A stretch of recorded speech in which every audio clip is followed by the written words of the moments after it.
Let's jump into a feature that I really like, and that's the backgrounds and filters. Now, when you look at my backgrounds and filters, you've probably noticed that you don't have any of these in your background and filters. You probably see the traditional San Francisco skyline, grass, the universe, the northern lights, and the beach. And, we've probably seen all five of those hundreds of times, since the world went Zoom-tastic.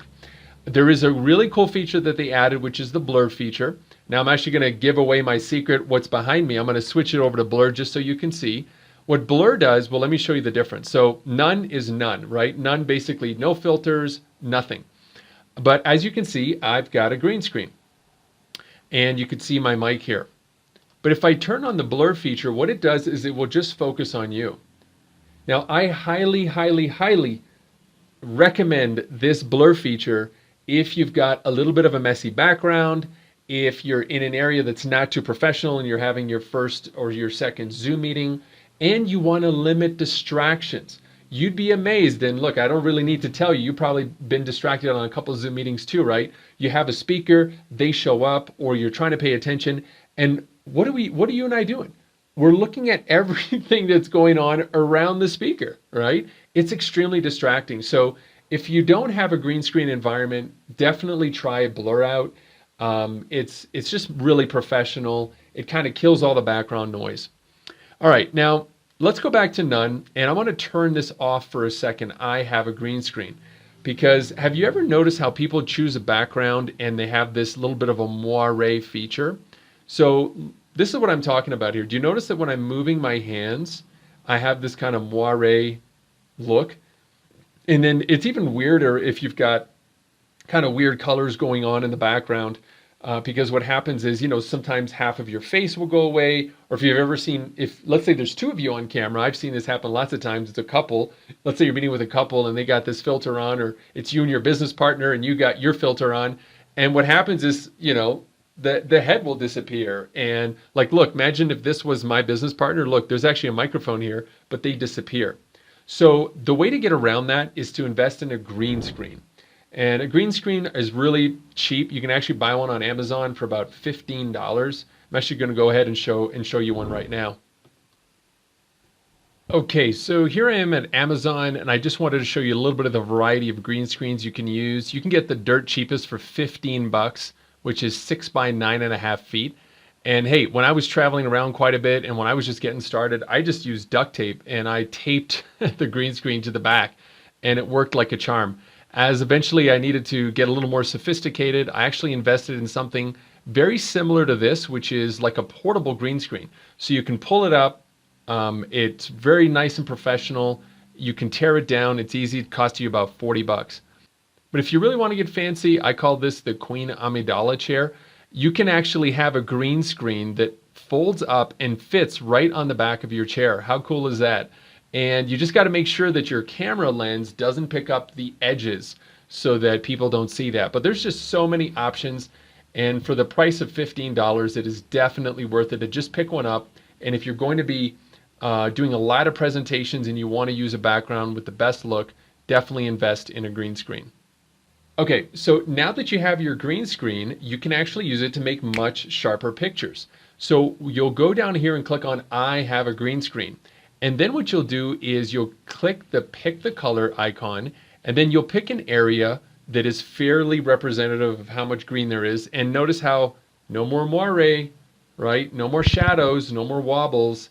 Everything looks good. You can see my mic, you can see me. You can see everything, right? So the next thing I want to show you is some of these cool little features here where you can upload your own background. And it's really easy. All you got to do is click the plus, add an image, or this is really cool, you can also add a video.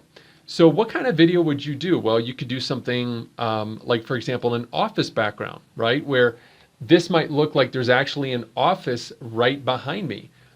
So you can do that as a little bit of fun. I think a lot of people can tell whether there's, really somebody there or not. But if you find a great office background setting, you can, use something like this that you see here.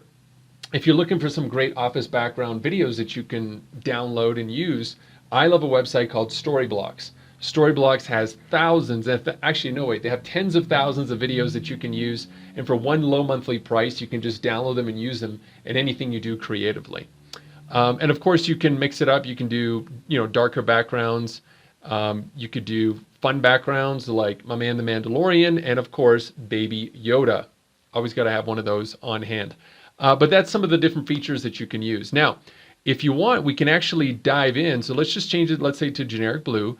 There's some studio effects that you can play with. Now, this is more for fun, and I would not recommend that you use any of this to enhance your personal appearance that is not directly like you. I think you've got the point by now that I'm really big into authenticity and integrity and being yourself. But if you're with the kids or you're with the fam and you want to be a little funny, you can play around.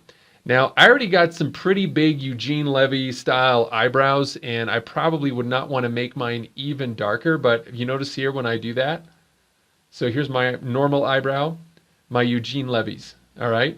So that's that. You can also change the color of them.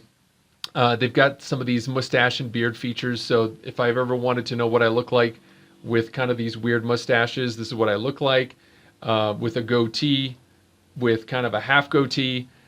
You get the idea. You can fool around with that. Ladies, you can also play with lip colors as well. They've got all of that there. So those are just some of that. You can also apply it to all future meetings, but I don't know why you would. All right, now there's another little video filter that is definitely a lot of fun. It's basically there to create a little bit more engagement with your audience. So the first thing you could do is you could change the tone. So this is a boost tone. I can go straight up film noir, right? Little Humphrey Bogart there. Cinnamon, I can go seafoam as well. That doesn't do much. I can fool around, do sepia. I can also, if I had attended Zoomtopia, I could use this as my background. I could have a Zoomtopia whale. And then it gets a little more crazy from there. You could have really a lot of fun with it. You could do this, right? This is the one that we do a lot in our recreational Zooms. We have virtual parties. You could throw on a pair of sunglasses. What else can you do? You could put hats on, right? You could have a little fedora like this. You could have some goggles. You could do the 3D shades. There's just a lot of stuff that you can do here. So that's just a little bit of fun that Zoom has put in. Remember that Zoom is being used by millions of kids around the world as well. So they put these in there just as a way for a little bit of fun. Well, that's what we got for today. I hope you enjoyed this training. If you haven't done so already, go ahead and hit like and subscribe, and I'll see you on the next training.